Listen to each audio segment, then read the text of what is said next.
दोस्तों, लंकिनी रामायण काल के समय का सबसे बड़ी राक्षसी थी। माना जाता है कि उसका तोड़ उस समय दूर दूर तक कहीं भी उसके मुकाबला करने वाला कोई नहीं था। आखिरकार उस लंकिनी में इतनी ताकत कहां से आई और वह कैसे रावण के लंका के मुख्य द्वार का रक्षक बनी। बात करेंगे पूरी ए से लेकर जेड तक लंकिनी के बारे में। इससे पहले चैनल पर नए हो तो सब्सक्राइब अवश्य कर लेना और साथ में बेल आइकन को दबा देना ताकि हमारा कोई भी वीडियो आपको मिस ना हो सके। दोस्तों, लंकिनी एक ऐसी राक्षसी थी जिसका तोड़ उस समय उससे मुकाबला करने वाला कोई नहीं था। श्री राम जी का अवतरण होने से पहले उससे मुकाबला करने वाला कोई नहीं था और वो जिस भी इंसान को देखती या जानवर को देखती वो उसे मारकर खा लेती थी।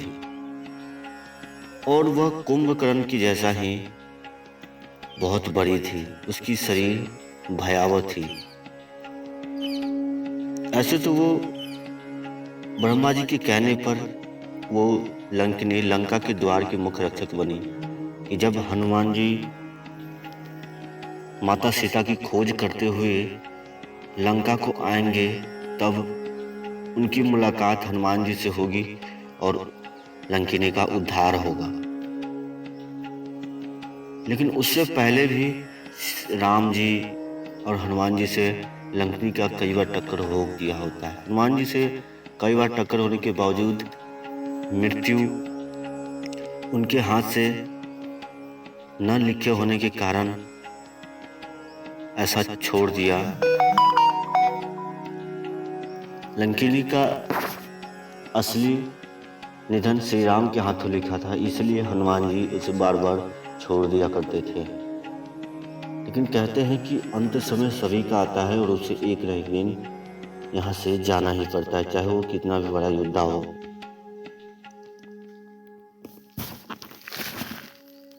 लंकिनी से जब श्री राम जी का टक्कर हुआ था तो लंकिनी ने श्री राम को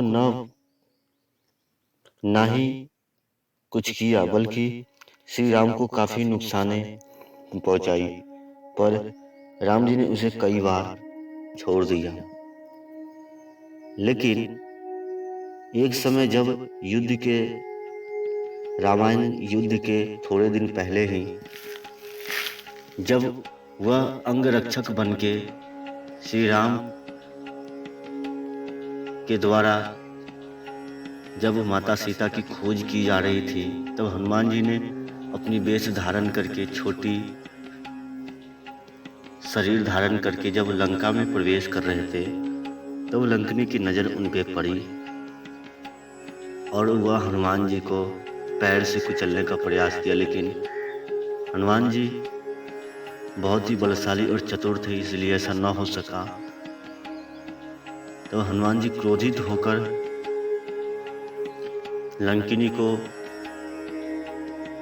के ऊपर प्रहार किया और लंकिनी समझ गई कि जो ब्रह्मा जी ने उनसे कहा था वो समय आ गया है और वह लंकिनी स्वर्ग को सुधार गई। श्री राम और हनुमान जी के हाथों जिसका भी वध होता वह सीधा स्वर्ग की प्राप्ति कर लेता था। इसलिए रावण ने जो इतने अधर्म किए थे, पाप किए थे, रावण डरता था कि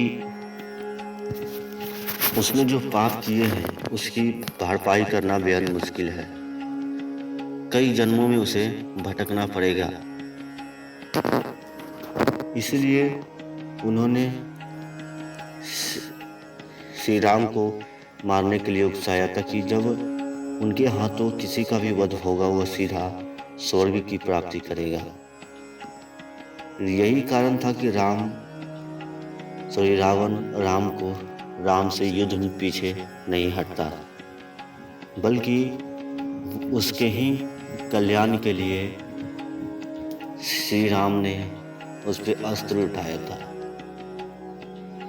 तो ये थी दोस्तों जानकारी आज की वीडियो में। कैसा लगा वीडियो कमेंट से अवश्य बताना।